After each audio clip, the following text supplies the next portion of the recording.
काल मी आणि माझी फॅमिली वनीला सप्तशृंगी गडावर दर्शनासाठी गेलो होतो आणि तुम्हाला काही इम्पॉर्टंट टिप्स देतो जी की तुम्हाला युजफुल असणार. पहिली गोष्ट, वीकेंड अवॉइड करा. सॅटर्डे संडेला खूप गर्दी असते. शक्य असेल तर वीकडेज मध्ये प्लॅन करा. दुसरी गोष्ट, स्वतःची व्हेकल बेस्ट आहे. 2 व्हीलर्स किंवा 4 व्हीलर्स घेऊन जा. पार्किंग साठी खूप सारी स्पेस आहे. तिसरी गोष्ट, MSRT इलेक्ट्रिक बस ध्यानात ठेवा. ज्यांना उलटी किंवा सफोकेशन होत असेल प्लीज त्यांनी इलेक्ट्रिक बस अवॉइड करावी. बाकी लोकांसाठी इलेक्ट्रिक बस एकदम बेस्ट ऑप्शन. तिकीटची प्राइस आहे 189 रुपीज पर पर्सन आणि लेडीज साठी तर 50% ऑफ आहे त्यामध्ये. सेकंड ऑप्शन, लालपरी किंवा पंचवटीहून टॅक्सी.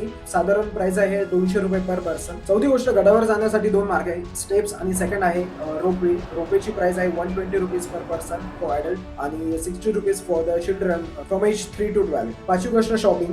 पेढ्यांची प्राइस साधारण 100 रुपये पावशेर आहे. लहान मुलांसाठी टॉईज 100 रुपये पासून सुरू होतात आणि लेडीज साठी ज्वेलरीचे खूप सारे ऑप्शन्स आहेत. सहावी गोष्ट, तलाव नक्की बघा. खूप सुंदर आणि थंड हवामान मिळतं. बस हे माझा पर्सनल अनुभव आहे. आई सप्तशृंगी माते की जय.